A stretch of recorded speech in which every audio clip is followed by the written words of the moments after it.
profil 38, c'est moi. Je suis une fille très spirituelle. Je cherche un gars compatible. C'est-à-dire, 1. Un homme humble et simple. 2. Qui pratique les 4 accords Toltec.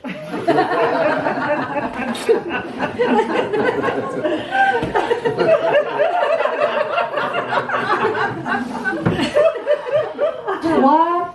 Adepte de la loi de l'attraction. Donc, ayant un revenu à 6 chiffres ou plus. Ou en tout cas, qui a des économies pour faire un voyage en Inde. Terre de Gandhi et de Mère Teresa.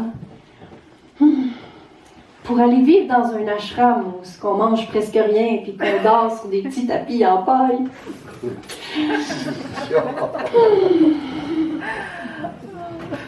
4. Son totem pourrait être le castor ou le rat, ou le flamant rose, ça pourrait toujours aller. 5.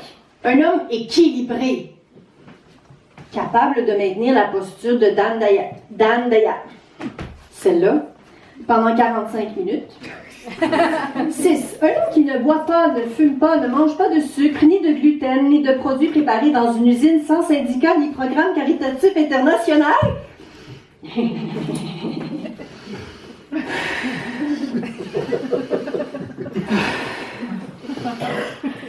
7. Prête à pratiquer la méditation dynamique à 5 heures le matin. La fin de semaine. 8. Dont le travail contribue à...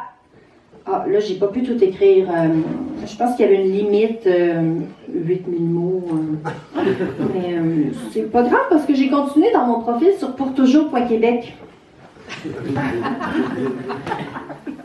Contribue à l'évolution de l'humanité. 9. Absolument essentiel à une pratique spirituelle régulière. Ben, comme moi.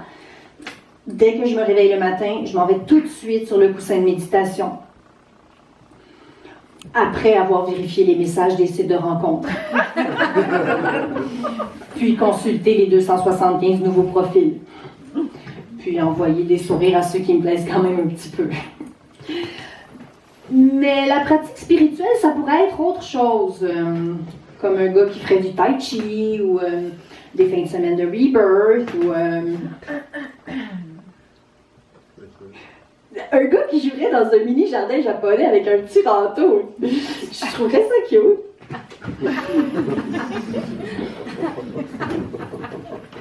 10.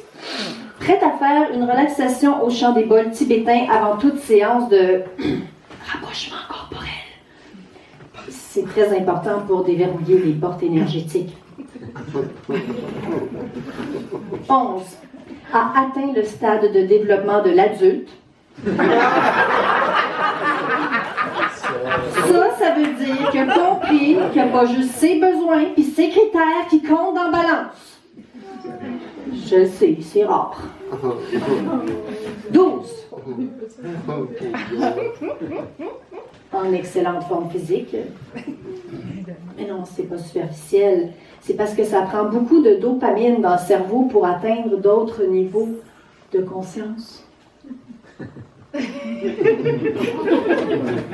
Ouch. 13. A intégré les principes du Feng Shui. 14. Expérience de vie après la mort, un atout.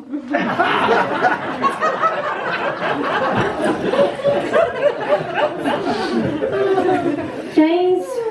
Un homme capable de m'accompagner en écoute empathique, non directive et connectée quand je bad trip. Mais oui, par exemple, quand je pense au sort des enfants dans le tiers-monde, ou aux sacs de plastique qui forment des îles dans l'océan, ou quand ils changent les produits bio de rangée au supermarché. Ça prend un gars solide capable de rester avec moi pendant que je libère mes traumatismes psychosymboliques, transgénérationnels, multifacétiques, hérités de mon enfance. Le tout pour une relation de plaisir et de simplicité.